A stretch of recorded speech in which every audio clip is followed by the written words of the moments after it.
त्यांच्या पुतळ्याचं उद्घाटन करण्याकरता आलो आणि इथनं पुन्हा पुण्याला जाऊन त्या ठिकाणी छत्रपती शिवाजी महाराजांच्या एका नवीन पुतळ्याचं उद्घाटन करणार आहे। मला असं वाटतं की ज्यांनी आपल्याला स्वाभिमान दिला, ज्यांनी आपल्याला लोकप्रशासन दिलं, ज्यांनी न्याय आधारित व्यवस्था काय असते हे आपल्याला शिकवलं, अशा प्रकारच्या या महान व्यक्तिमत्वांचं दर्शन घेणं आणि त्यांच्या पुतळ्याचं उद्घाटन करणं हा माझ्या जीवनातला एक महत्त्वाचा क्षण मी समजतो। खरं म्हणजे हे वर्ष देखील अत्यंत महत्त्वाचे। पुण्यश्लोक लोकमाता अहिल्यादेवी होळकर यांच्या 300व्या जन्मशताब्दीचं हे वर्ष आहे आणि अशा या वर्षामध्ये सांगली महानगरपालिकेतील या भव्य अशा चौकामध्ये महाराष्ट्रातला सर्वात मोठा पुतळा हा लोकमातांचा या ठिकाणी लावला। मी त्याबद्दल सांगली महानगरपालिका आणि मंचावरील सर्व नेते मंडळींचं अतिशय मनापासून अभिनंदन करतो, त्यांचे आभार मानतो। आपण जर मध्यम युग बघितला तर मध्यम युगामध्ये अनेक शासक झाले, पण छत्रपती शिवाजी महाराज असतील, पुण्यश्लोक अहिल्या माता असतील, यांचा जो राज्यकारभार आपल्याला पाहायला मिळतो, यामध्ये खऱ्या अर्थानं लोकशाहीची तत्व, समतेची तत्व या राज्यकारभारात आपल्याला पाहायला मिळतात। आणि म्हणून या भारताच्या इतिहासामध्ये जर कुठल्या शासकाला पुण्यश्लोक ही उपाधी मिळाली असेल तर ती अहिल्यादेवींना मिळाली, हे देखील या ठिकाणी अत्यंत महत्त्वपूर्ण आहे। आपल्याकरता अभिमानाची गोष्ट आहे की पुण्यश्लोक अहिल्यादेवी यांचा जन्म आपल्याच महाराष्ट्रातल्या नगर जिल्ह्यातल्या चोंडीमध्ये झाला। त्यांची जन्मभूमी महाराष्ट्र आणि कर्मभूमी हा माळवा प्रांत होती। आपल्याला माहिती आहे, मराठा साम्राज्याच्या विस्तारामध्ये ज्यांनी अत्यंत महत्त्वाची भूमिका निभावली ते सुभेदार मल्हारराव होळकर, की ज्यांनी खऱ्या अर्थानं तळपत्या तलवारीचं तेज काय असतं हे आपल्या विविध लढायांमध्ये दाखवून दिलं। त्यांच्या सुनबाई म्हणून ज्यावेळी पुण्यश्लोक अहिल्या माता गेल्या, सुभेदार मल्हाररावने त्यांना कधी सून समजलं नाही, त्यांना आपल्या पोरीचा दर्जा दिला आणि त्या माध्यमातनं आपल्याला कल्पना आहे की पुढच्या काळामध्ये पतीच्या निधनानंतर ज्यावेळी त्यावेळच्या अतिशय अनिष्ट अशा प्रकारच्या प्रथेप्रमाणे त्यांनी सती जाण्याचा निर्णय घेतला, त्यावेळी मल्हारबांनी त्यांना सांगितलं की या राज्याची जबाबदारी तुला सांभाळायची आहे, या जनतेची जबाबदारी तुला सांभाळायची आहे, या जनतेला उत्तरदायी तुला व्हायचं आहे आणि म्हणून आता शोक त्यागून दे, शोकात न राहता आता इतरांच्या चेहऱ्यावर हास्य कसं फुलवता येईल याचा प्रयत्न तू कर। आणि त्यातनं प्रेरणा घेऊन आपल्याला कल्पना आहे की पुण्यश्लोक अहिल्यादेवींनी 28 वर्ष सतत राज्यकारभार चालवला आणि एखादा राजा एखादी राणी ही कशी असू शकते याचं प्रचंड मोठं उदाहरण हे आपल्याला पाहायला मिळालं। सगळ्यात महत्त्वाचं आपल्याला माहिती आहे की मुघलांच्या आक्रमणामध्ये आमच्या संस्कृतीची पाळंमुळं मिटवण्याचं काम हे मुघलांनी केलं। राम मंदिर तोडलं, काशी विश्वेश्वराचं मंदिर तोडलं, गयेचं मंदिर तोडलं, सगळे आमचे जे पुण्यस्थळ होते, जे आमच्या धर्माचे संस्कृतीचे प्रतीक होते, हे सगळे तोडण्याचं काम हे त्या ठिकाणी मुघलांनी केलं।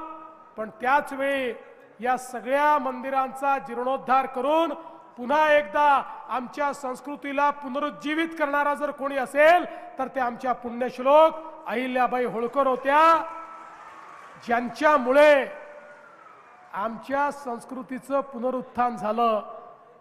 आज उत्तरेकडचं कुठलंही मंदिर बघा, दक्षिणेतलं कुठलंही मंदिर बघा, पूर्वेमध्ये आपण गेलो तर त्याही ठिकाणी जगन्नाथपुरीचं मंदिर बघा, पश्चिमेत आपण गेलो तर महाराष्ट्र आणि गुजरात मधली मंदिरं बघा, तिथले तट बघा, तिथले घाट बघा, या प्रत्येक ठिकाणी एकच नाव निनादत असतं आणि ते नाव म्हणजे लोकमाता अहिल्याबाई होळकरांचं नाव आहे। हा सेतू हिमाचल या भारताच्या संस्कृतीला त्या ठिकाणी पुनरुज्जीवित करण्याचं काम, त्याचं पुनरुत्थान करण्याचं काम हे अहिल्या देवींनी केलं। आणि म्हणूनच राम मंदिर आणि काशी विश्वनाथाच्या पुनरुत्थानाच्या वेळी आपले प्रधानमंत्री मोदीजींनी सांगितलं की आज आपण हे करू शकतो आहे कारण कधीतरी मुघलांच्या आक्रमणामध्ये या मंदिरांना वाचवण्याचं काम हे पुण्यश्लोक अहिल्या देवींनी केलं आणि म्हणून आज याची निशाणी आपल्याकडे उपलब्ध आहे। पण बंधू भगिनींनो, त्याही पेक्षा महत्त्वाचं काय आहे, एवढा संपूर्ण उत्तर दक्षिण पूर्व पश्चिम सगळ्या भागामध्ये इतक्या मोठ्या प्रमाणात जीर्णोद्धार अहिल्या देवींनी केला। पण हा सगळा जीर्णोद्धार हा त्यांनी स्वतःच्या पैशातनं केला।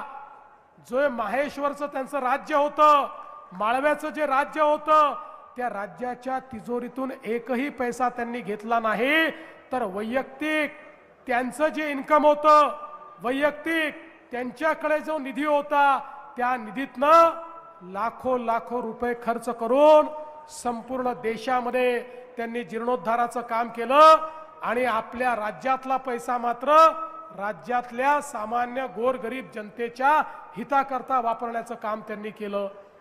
खऱ्या अर्थानं न्यायप्रिय राजा म्हणून, राणी म्हणून त्यांच्याकडे पाहिलं जातं, कारण त्यांनी विधवांच्या संपत्तीचा अधिकार बहाल केला।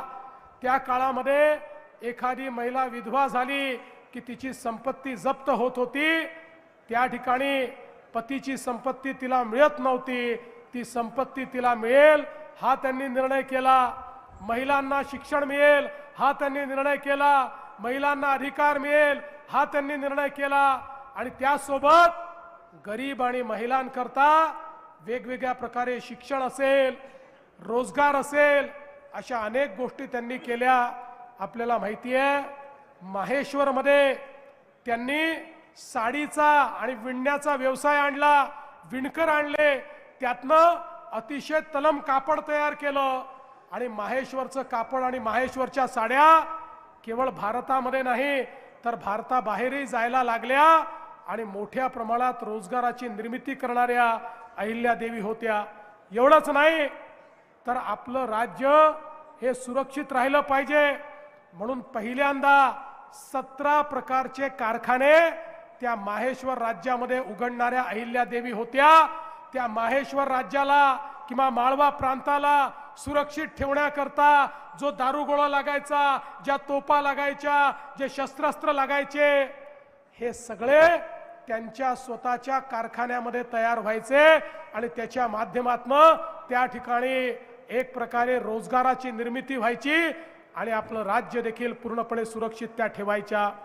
त्या काळामध्ये घाटामध्ये ज्यावेळी दरोडेखोरांचा सुळसुळाट झाला, त्यावेळी रानावनात राहणाऱ्या भटक्या आदिवासी सगळ्यांना एकत्रित करून त्यांची सेना तयार करून त्यांना त्या ठिकाणी प्रशिक्षित करून त्यांच्या हातामध्ये शस्त्र देऊन त्यांनाच त्या घाटाची रानावनाची सुरक्षा दिली आणि लोकांना लुटणारे जेवढे लुटारू होते त्या लुटारूंवर कारवाई करण्याचं काम हे अहिल्या देवींनी केलं। एवढंच नाही तर पहिल्यांदा महिला सैनिकांची तुकडी तयार करणाऱ्या देखील अहिल्या देवी होळकर होत्या, ज्यांच्याकडे स्वतंत्र आमच्या महिलांची सैनिकांची तुकडी होती आणि स्वतः लोकमाता अहिल्यादेवी लढाईमध्ये समोर असायच्या, हत्तीवर बसून लढाईचं नेतृत्व करणाऱ्या अशा प्रकारच्या वीरांगना आमच्या लोकमाता अहिल्यादेवी होत्या। न्यायालयाची स्थापना केली। आपण आज जी न्यायालयाची पद्धत पाहतो तसं ग्राम न्यायालयापर्यंत प्रत्येक ठिकाणी न्यायालय त्यांनी तयार केले आणि सगळ्या न्यायाधीशांना सांगितलं गरिबाला न्याय मिळाला पाहिजे। न्याय जर श्रीमंतांनी विकत घेतला, श्रीमंताच्या दबावात येऊन केवळ तुम्ही न्याय दिला तर तुम्हाला पदच्युत करण्यात येईल हे सांगणाऱ्या लोकमाता होत्या आणि म्हणून त्यांच्या राज्यामध्ये गरिबातल्या गरिबाला देखील न्याय होता। ही न्यायप्रिय व्यवस्था तयार करणाऱ्या लोकमाता होत्या आणि म्हणून त्यांच्या राज्यकारभाराच्या संदर्भात आपण अनेक गोष्टी सांगू शकतो। मध्यंतरीच्या काळामध्ये त्यांच्या 300व्या जयंतीच्या निमित्ताने या ठिकाणी आपण एक अतिशय सुंदर अशा प्रकारचं एक फोटो बुक तयार केलं, ज्याच्यामध्ये सुंदर असे त्यांच्या इतिहासाचे फोटोग्राफ आणि त्याचा इतिहास लिहिला। आणि मला सांगताना आनंद वाटतो, हे जे पुस्तक आहे ते महाराष्ट्र शासनाच्या वतीनं भारतातल्या सगळ्या मुख्यमंत्र्यांना आणि सगळ्या गव्हर्नरला मी पाठवलं आणि त्यांना सांगितलं की राज्यकारभार कसा चालला पाहिजे हे लोकमातेकडनं शिकण्याकरता हे पुस्तक मी तुम्हाला देतो आहे। आणि खऱ्या अर्थानं चोंडीचा विकास आराखडा आज अण्णासाहेब डांगे या ठिकाणी आहेत। अण्णासाहेबांनी चोंडीमध्ये पहिल्यांदा त्या ठिकाणी आमच्या लोकमातेचं जे स्मारक आहे ते स्मारक तयार करण्याचं काम हातामध्ये घेतलं। आता एक मोठा आराखडा आपण तिथे करतोय आणि त्यांच्या या जन्मशताब्दीच्या निमित्ताने आपण त्यांनी जे बावड्या तयार केल्या, जे तलाव तयार केले, त्या ठिकाणी जे मंदिरं तयार केली, या सगळ्यांचं पुनरुज्जीवन करण्याचं काम आता आपल्या हातामध्ये घेतलेलं आहे। खरं म्हणजे त्यांच्या कार्याबद्दल मी कितीही वेळ बोललो तरी तो कमी पडेल। इतकं मोठं कार्य म्हणजे एकीकडे शौर्य होतं, दुसरीकडे धर्मप्रियता होती, तिसरीकडे प्रशासन होतं आणि चौथीकडे समता होती, न्यायाचं राज्य होतं। अशा सगळ्या गोष्टी या त्या राज्यामध्ये त्यांनी प्रस्थापित करून दाखवल्या। आणि म्हणून मी एवढंच सांगतो, जोपर्यंत चंद्र आणि सूर्य आहे तोपर्यंत लोकमाता अहिल्यादेवींचं नाव हे आपण घेतच राहू, हा विश्वास या निमित्ताने व्यक्त करतो। आणि म्हणूनच आज हा अतिशय सुंदर पुतळ्याचं उद्घाटन आपण या ठिकाणी केलंय।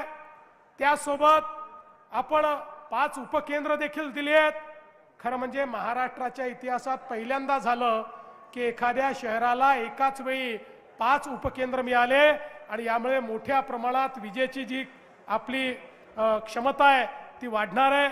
त्यासोबत मला याही गोष्टीचा आनंद आहे की आज जिल्हा प्रशासनाने झोपडपट्टीमध्ये पट्टे वाटप सुरू केलेलं आहे। संपूर्ण महाराष्ट्रात झोपडपट्टीत राहणाऱ्या गरिबांना मालकी हक्काचे पट्टे देण्याचा आपला उपक्रम आहे। त्यात आज सांगली, मिरज, कुपवाडमध्ये देखील ही व्यवस्था सुरू झाली। त्याबद्दल देखील आपलं मी मनापासून अभिनंदन करतो। आणि पुढच्या काळामध्ये आपल्याला कल्पना आहे की आपण फ्लड डायव्हर्शनच्या माध्यमातून 500 कोटी रुपयाची कामं सुरू केलेली आहेत, ज्यामुळे सांगली आणि कोल्हापूरमध्ये जे पुराचा धोका सातत्याने तयार होतो, लोकांची घरं बुडतात, लोकांची शेती त्या ठिकाणी बुडत असते, मोठं नुकसान गावांमध्ये आणि शहरामध्ये होते। या संदर्भात वर्ल्ड बँकेच्या माध्यमातून आपण पूर नियंत्रणाचं 500 कोटी रुपयाचं काम हे आता सुरू केलेलं आहे आणि हे काम झाल्यानंतर हा पुराचा फटका देखील या ठिकाणी पडणार नाही। पुढच्या काळामध्ये शेरी नाल्याचं काम आपल्याला हातामध्ये घ्यायचं आहे। या ठिकाणची अनेक कार्य आहेत, ही सगळी कार्य आपल्याला करायची आहेत। आज मी त्याबद्दल जास्त बोलणार नाही, कारण आजचा दिवस हा लोकमाता अहिल्यादेवींना समर्पित अशा प्रकारचा दिवस आहे। आणि म्हणून आज आपण सगळे मिळून हा संकल्प करू की हयात त्यांनी दाखवलेला मार्ग, छत्रपती शिवाजी महाराजांनी दाखवलेला मार्ग आणि डॉक्टर बाबासाहेब आंबेडकरांनी दाखवलेला संविधानाचा मार्ग, या मार्गानेच आम्ही चालत राहू अशा प्रकारचा संकल्प या ठिकाणी घेतो आणि माझं बोलणं संपवतो। धन्यवाद। जय हिंद, जय महाराष्ट्र।